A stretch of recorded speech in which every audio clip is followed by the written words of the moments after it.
You're live with BBC News. Now let's take you to Ukraine and the battle for Bakhmut. 9 months after launching its assault, Russia has still not managed to capture the city. It's been the longest and bloodiest battle of the war so far, but Ukrainian forces are holding out on the western edge of the city. Both sides have suffered heavy casualties. Reporting from the area is dangerous. Well, a video journalist working for the French news agency AFP was killed this week in rocket fire in a town just to the west of the city. Well, our defence correspondent Jonathan Beale and his cameraman Lee Durant travelled to the front line of the battle and sent us this special report. A rare pause in this, the longest, bloodiest battle of the war so far. But just a few hundred meters away, the Russians are still waiting. Still trying to encircle the city of Bakhmut nearby. Ukraine's president calls it a fortress of Ukrainian morale. But like these trenches, it's under attack every hour of every day.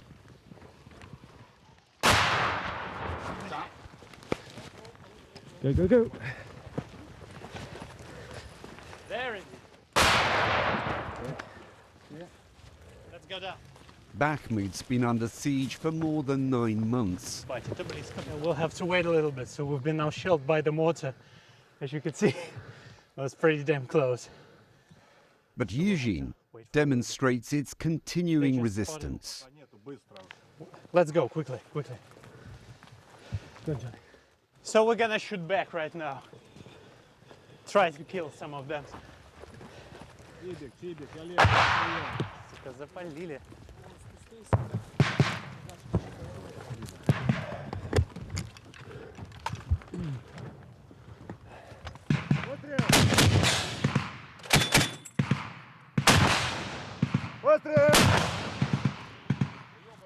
Let's get out of here! Let's go, let's go, let's go. It could be said 1,000 times, but this is our country and our land. Like, what else can we do? Well, you could give up Bakhmut and just move back. For us, if we would retreat, for example, yes, we could save few lives, but then we will have to assault back, and we could lost much more lives. So we need to stand here till the end. But even defense is taking many Ukrainian lives, young and old. Stepan's comrades call him Dad. At 61, he's still half the age of the ancient Maxim gun he's firing. But he too was seriously injured hours after we left his position.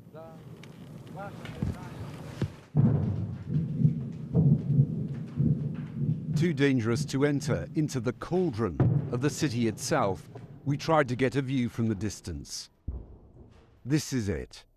Bakhmut is burning. A line of tower blocks, pretty much all that's left standing.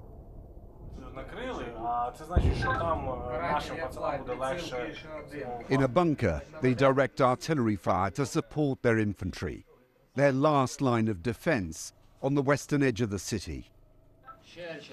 This drone feed of Bakhmut tells you a scene of utter devastation. Not a building left here in the city that hasn't been either destroyed or damaged. And it just tells you how fierce this fighting has been. Wagner? Are they mostly Wagner fighters? Yeah. The US estimates more than 20,000 Russians have been killed in the last 5 months, many of them here in Bakhmut. Воюють вони достатньо вміло все ж таки, але про людей вони не особливо. Miroslav tells me they don't care about their people. As we watch 2 Russian soldiers, he says they just advance in vain hope. Повезе більше, ніж попереднього разу. His comrade adds they walk towards us with no fear. He says they must be on drugs. Russia hasn't given up yet. Their artillery's still firing, but not as frequently as in the past. Ukraine hopes Bakhmut will have exhausted their enemy as they now prepare for their own offensive. But it also shows taking ground can prove even more costly. Jonathan Beale, BBC News, Bakhmut. Well, let's get the thoughts now of Lieutenant General Ben Hodges in Prague. He is the former commanding general of the US Army in Europe and now works as a senior advisor to Human Rights First. That's a non-profit, non-partisan international human rights organisation based in the United States. Ben Hodges, thank you for being with us. Can I get your thoughts, first of all, on what we were hearing there from our correspondent Jonathan Beale about Bakhmut being the longest and bloodiest centre of the war so far, between 20 and 30,000 Russian troops killed there. Why is that city so important, and what does it tell us about the shape of this war? Oh, great reporting by Jonathan. Bakhmut is strategically important to Ukraine only because Russia continues to feed so many troops and resources into that meat grinder. The city itself, the location itself, is not necessarily strategically important, but the fact that the Russians have chosen to focus on it has given Ukraine an opportunity to bleed them while they build up their own forces for this, what we assume will be a counteroffensive sometime when the conditions are all set. So in military doctrine, we would call it an economy of force. Of course, the Ukrainians are suffering terrible casualties there, but they've been able to hang on to Bakhmut without having to commit these armored formations that they have been building up and training. So strategically, in the end, Ukraine, I believe, will get a big payoff because of the sacrifice of these soldiers there in Bakhmut.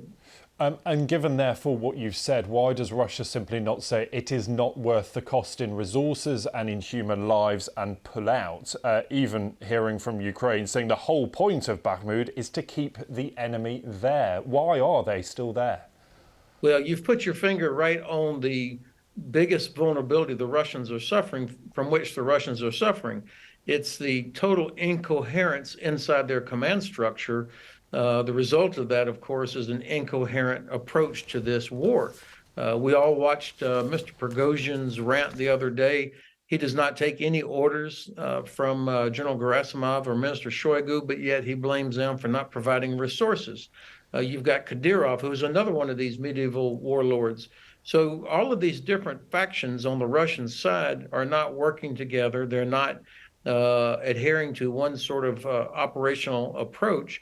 And so that you've got Prigozhin, and I'm going to speculate here, I think he is locked in on Bakhmut because he thought that this was a place where he could get a victory. And now this is his business model. It's about his pride. And I think now he's trying to put the blame on the government for not supporting him to explain why his forces have still not captured Bakhmut. This is why I think they are locked in on there, because it's not a coherent part of an overall plan. And speaking of that overall plan, if we look at the war in general, lots of speculation about Ukraine's spring offensive, not necessarily tied to dates or seasons, but nonetheless it's about getting those troops ready, getting the resources ready and making sure that the weather conditions, amongst other things, are correct. But it's also about supplies coming from the West. Does Ukraine have what it needs to launch that spring offensive? I think the general staff, the Ukrainian general staff, which has done a great job of planning and organizing and also protecting information, will tell President Zelensky they're ready when they believe that they have enough combat power that is properly trained and resourced to achieve the objectives they're going to set out for it, which I believe will be to penetrate on narrow fronts these Russian linear defenses. The second condition will be when they're confident that the Russian defenses have been disrupted. The artillery, the logistics, command and control have been disrupted adequately. And then the third condition, of course, is the ground. Is the trafficability going to be able to sustain or enable a lot of armored vehicles moving across that ground? I think that they are probably close to this, but I don't think they have everything they need yet. For whatever reason, we, the West, despite all the good that we have done, we still stop short of saying we want Ukraine to win. If we did that, then there'd be no more excuses about providing longer range precision weapons, fixed wing aircraft, etc. Nonetheless, I think we're within a few weeks of them being ready to go. Lieutenant General Ben Hodges, we're really grateful for your insight. Fascinating to hear from you. Thank you for being with us here on BBC News.